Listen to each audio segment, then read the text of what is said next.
Hey bitches, it's Nick Snider, and welcome back to my YouTube channel. In this video, I am going to discuss drama going on with the Jeffree Star mystery boxes, as well as James Charles snubbing a fan at his meet and greet. If you have not already seen my previous video involving Jeffree Star and James Charles, I am going to place a card in the upper right hand corner, as well as a link down in the description. If this is your first time on my channel, hello, welcome, how are you doing? If you could please hit the subscribe button down below, I would greatly appreciate it. And if you are someone who has been here for a day, a week, a month, or a year, well, welcome back. If you could please make sure you have all of your notifications set to on by clicking the bell icon somewhere on the screen. Please know that everything I speak on in my videos is my own personal opinion, and opinions are not facts. And please do not send hate to anyone or any brand that I speak on in my videos, because that is not what these are meant for. They're meant for us to throw a little shade, spill a little tea, and have a messy time here on the internet. Over the weekend, James Charles had a meet and greet hosted by Morphe to celebrate the launch of his new miniature palette. And during that meet and greet, he had one of his assistants, I'm assuming, update his Instagram to show when he was meeting his fans. Well, there is one little Instagram clip that a lot of people are like,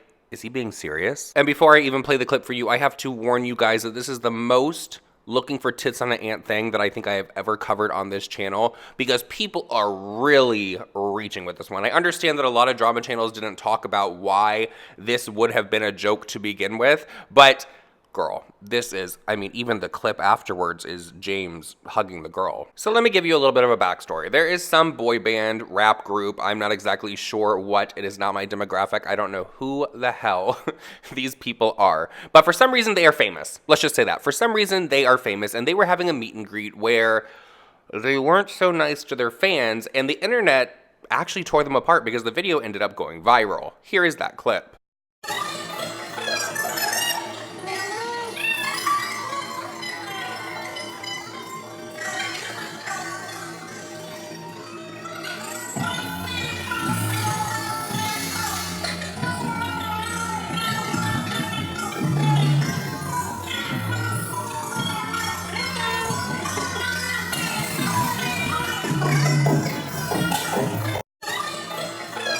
I mean, honestly, I have seen people more excited to go in and get a colonoscopy than they were excited to meet their fans. Now, after this video went viral, all of the little band members, group members decided they were going to release a statement, and they were going to say that they were tired because they had been traveling for a very long time and they had to go and do this meet and greet, so their energy was not what it was, and they apologized to their fans. Okay, fine, whatever. I think that anybody that treats their fans in a way that they did on there is not deserving of the platform that they have been given, if you guys know what I mean. Well, during James Charles' meet and greet with Morphe, he decided to make that into a joke where, as you can see in this clip right here, they're doing the exact same thing, honey.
I mean, personally, I really enjoy the fact that James and his friends decided to poke fun at that group of guys, the rap group, the singing group, whatever they are. I'm still not exactly sure who they are. But as you can see by the last clip where James was actually hugging that girl, he took a moment to kind of poke fun at their apology by saying the following: "We just wanted to apologize. After a long 48 hours of restless filming and touring, then meeting thousands of fans with no sleep, we were exhausted by the end of our show. Our true apologies. We are sincerely sorry. So in my opinion, just as when people go for Jaclyn Hill for the smallest things, I don't think that people need to go at James Charles for the smallest things either. And in my opinion, this is literally looking for tits on an ant. I understand how it could seem if you just saw that clip but you had no clue about the little rap group, singing group, whatever they are. Then I can get like, oh, maybe he really is being rude, but that's only if you saw the one clip of them all just sitting there stone-faced and you didn't see the clip after. So I'm gonna have to assume that majority of people saw the clip after as well, unless you saw it on Twitter because people were trying to form a narrative. But this is tits on an ant. They were just having fun at a meet and greet, and good for them. Moving on to Jeffree Star, it looks like all the mystery boxes have finally shipped, and when people have been receiving the medium box that had the one highlighter in it, a lot of people are having complaints. A few images started circulating around yesterday of the mystery frost from the medium box that was shattered, and people were starting to have questions because inside of the frost, there were actually some little black dots. A lot of people were saying that that possibly was mold. And I'm gonna be honest, when I first started seeing the pictures circulating around social media and I saw the black dots, I was like, ooh, like what is that? Like it looked like chocolate chip cookie batter that had not gone into the oven yet. Jen Loves Reviews quote tweeted one of the images and said the following: "Can you let us know what's going on here at Jeffree Star? I know the breakage isn't intentional, but are the spots intentional?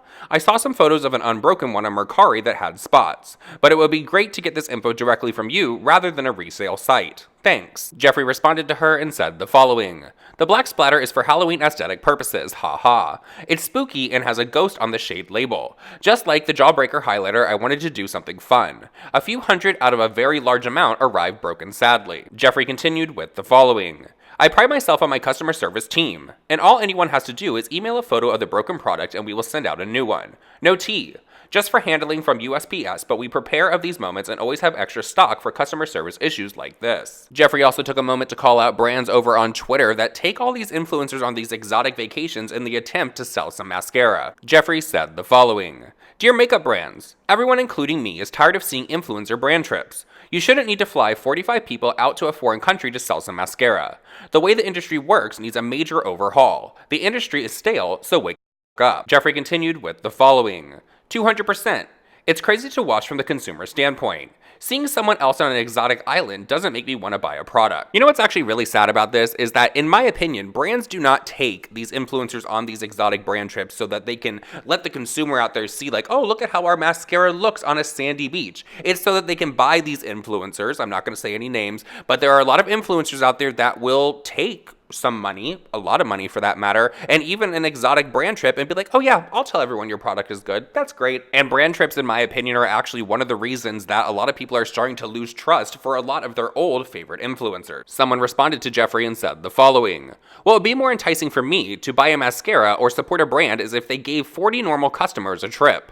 Show love back to the millions of people who buy your products, not the people you're paying to talk good about your brand." Jeffree quote tweeted that person and said the following: "Hence the reason why Jeffree Star Cosmetics has never done a brand trip, but a customer trip? Love that idea. Be right back." Now, I am not trying to be shady in this, but I feel like if Jeffree Star Cosmetics actually did a brand trip and they took influencers, it would be a bunch of micro influencers because all of the major players, or the ones that used to be major players, don't really mess with Jeffree anymore, and the friendships are no longer there. Jeffree continued with the following: "There are brand owners that behind the scenes have told makeup labs not to work with me or give me certain formulas. Can you imagine being that insecure? You know who you are, and all of the disgusting behavior that goes on behind the closed doors really needs to stop. Management." Jeffree continued with the following: "I want everyone to win. Anyone I'm friends with in the industry, I've only wanted the best for, help them in any way that I could, and give them all of my contacts. But money makes people evil, and I'm so grateful that I don't have that dark mindset." Now, I know that Jeffree said that those people know who they are, but Jeffree, I think the rest of the public would like to know who those people are as well, so they can stop giving their money to companies that are doing shady dealings behind the scenes. And I know that you are working on a more kind of like expose of the stuff that goes on behind the scenes in the beauty industry. So if that could be part of it, I'm sure a lot of people here in the comment section would agree with me on that one. So what is your opinion? Are you one of the people that bought the medium-sized Jeffree Star mystery box and you received the mystery frost shade and it came shattered? Do you like the shade? Did you contact customer service, or did you just rush to social media to let everyone know that there was an issue with it? And before I end this video, I do want to remind everyone that there still are tickets available for my first ever meet and greet. I am bringing along some of my good Judies, of course, Rich Lux, Teresa Romer, Pop Lux, and my girl Petty Page. And a lot of people are like, wait, there's a price for this meet and greet. There is a price for this meet and greet. It is just to secure how many people are actually coming, but have no fear. None of us are pocketing any of that money. The money is actually going to go to a charity for human sex trafficking. It is called Elijah Rising. It is here in Houston, Texas. So I hope that you guys do understand that nobody is profiting from this. Like, let's not. We're going to take all of it and we're going to do some charity work, and we are going to donate to an amazing cause like Elijah Rising. So I hope that all of you can make it. And if you've already gotten your ticket, please let me know down below, and I can't wait to meet you. And with that said, that is it for this video. I hope that you guys did enjoy it. Please follow all my social media that is linked down in the description. And I love you guys, and I'll see you in the next one.